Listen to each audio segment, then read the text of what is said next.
ตัวนี้เป็นตีนตัวยาวใส่แม่กัดก้นโตกันขวามลงมันก็อยู่ทั้งลุมกันง่ายขึ้นมันสิอยู่ทั้งเทิงเด็ดตัวนี้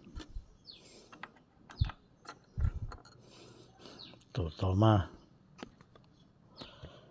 ก็จะเป็นแม่กัดก้นตัวไม่อันตีนตัวสัน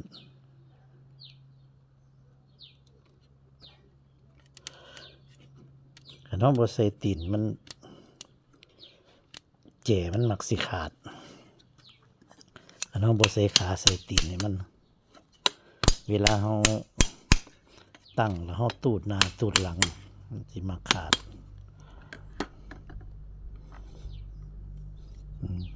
สลับมาเป็นตัวยาวมันขันห้องใส่ตัวนี้ไว้นี่กันแจ๋มันยืดอายุมันก็ว่าแม่น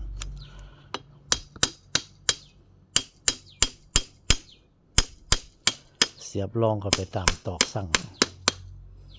คือกันกับของนั่นแหละเฮ็ดแบบเดียวกัน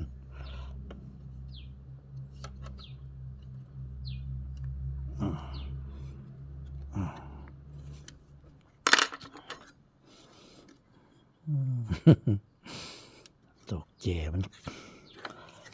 ขาด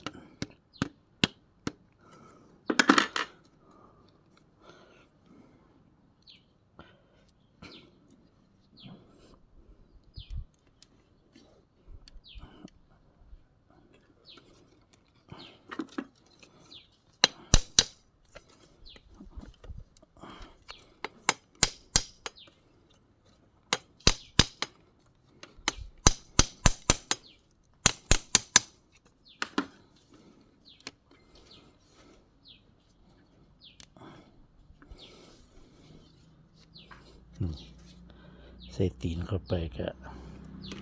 สูงตรงยงขึ้นจักหน่อย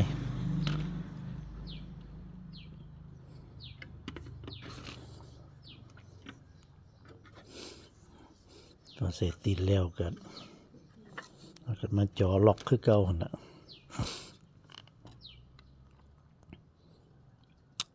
ล็อกไว้คือกันกับอันของนั่นล่ะสว่านบ่อยู่ก็เอามีดแหลมนั่นล่ะแทงเอาคือเก่า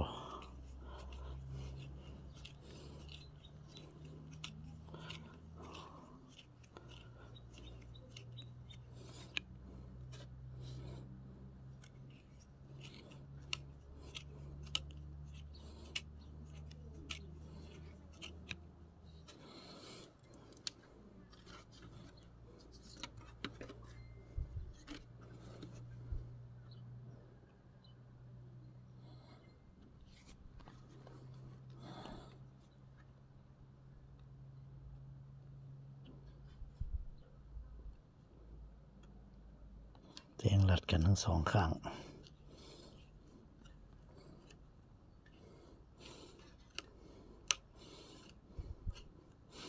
ตรงกันซ้ำบ่เนาะ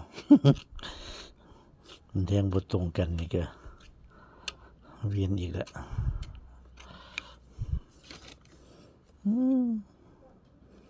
ตรงบ่ล่ะพี่น้อง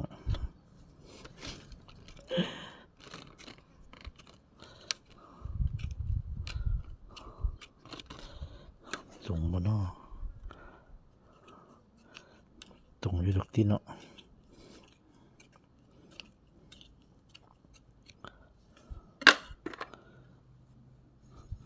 ตรงบ่แทงดูสอดบ่ตรงอยู่สอดอยู่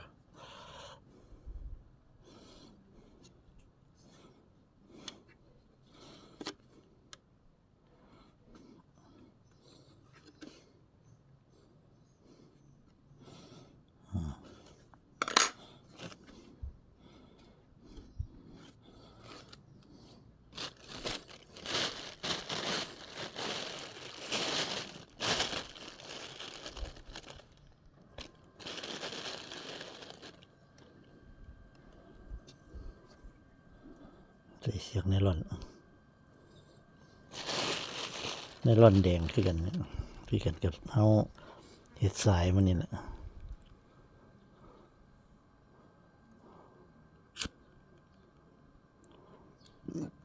จุดสนไว้ซะกัน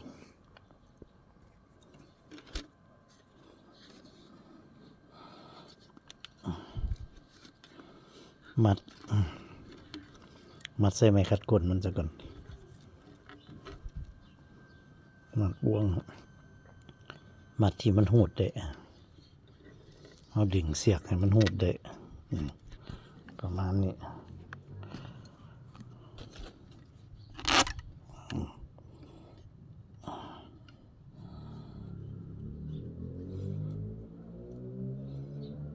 เราก็มาสอดกับนี้เก็บสอดกับไปดิ่งมาไฟนี่ก็มาสอดพี่อีกแควกากบาทกัน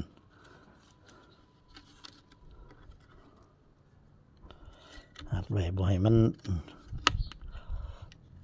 ดินบ่ให้มันดินมันหักเสริมความแข็งแรงให้มันกันเฮาเสียบไปซื้อก็ได้อยู่แต่ว่ามันบ่แน่นบ่นั่นใจปานใดบ่คักใจปานใด2 รอบจาก3 รอบ 4 รอบก็ได้เด้อพี่น้องเพราะว่ามันได้เส้นน้อย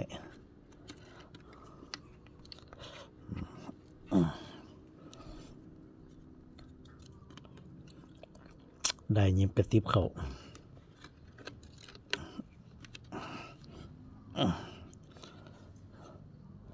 2-3 รอบได้3 รอบก็คือสิโอเคอยู่แล้วว่าวันนี้เราจะสอด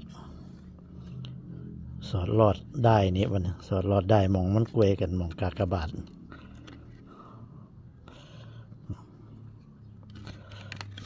สอดรอดแล้วก็เอากระดิ่งจิบปึ๊บนี่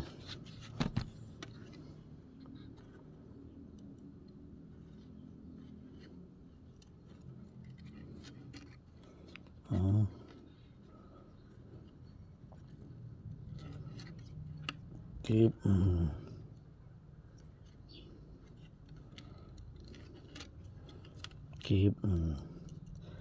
หยักเลย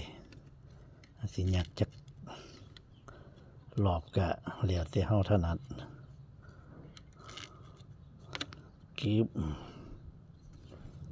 หยักลายแน่นลาย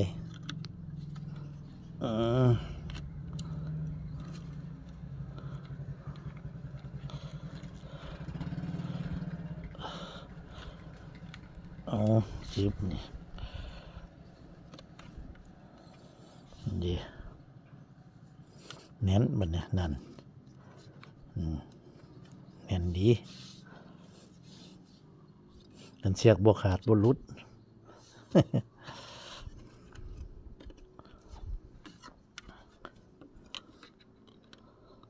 ตัดออกเอาคลิปนี้ก็ให้เพิ่งตอนใส่ตีนแล้วก็มาเจาะหูใส่เสียกหัดให้เบิ่งคือเก่าหั่นล่ะกระตากระซ่าไปวัดเนี่ยคลิปต่อไปจะเป็นตอนใดก็ติดตามต่อไปคลิปนี้ก็สวัสดีครับ